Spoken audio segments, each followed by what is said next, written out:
Let's first take a listen to what I think was the heart of the conversation between Megyn and Ben on Megyn's show today. And I have some big picture thoughts I'm going to get into at the end. So let's go ahead and roll here. S6. I think you're trusting the conclusions of that memo and a decision made by our administration to move past this far too much. I mean, I'm pro-Trump. I'm a Trump supporter.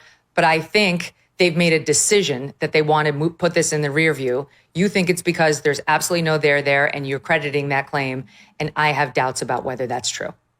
I mean, that's fine. And again, I'm open to doubts about whether that's true. But I think that once you have the doubts about whether they are lying to you, that's a different thing. Is it incompetence or lying? I mean, that really is the question, is it not? You don't think even the Trump administration is capable of lying to the public because they think it's for the greater good? They think there's a solid reason to do it? I mean, I'm wondering what they are lying about and what the lies would be. So again, I think in your middle scenario, but you just answer my question. Do you think they're capable of doing it if they think it's for the greater good?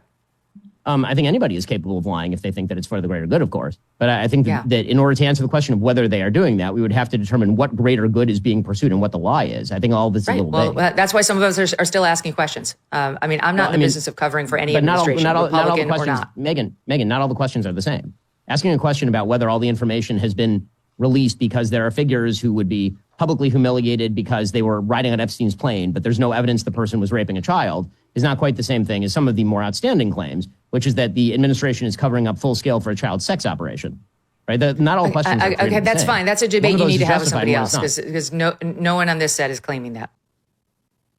So this is the question I think few people are actually talking about, which is if you have people like Kash Patel and Dan Bongino and Pam Bondi coming in hot to the Trump administration. In the case of Patel and Bongino, they have years of really strong statements about what the government is hiding in the case of Jeffrey Epstein and why the government may be hiding it.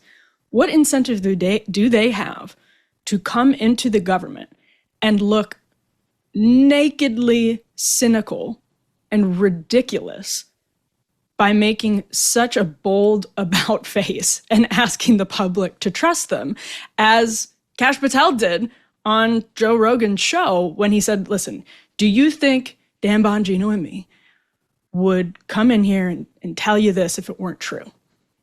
Well, the intelligence community in the United States of America has a long and fairly fascinating and I think often flattened history of lying or omitting for the sake of the greater good.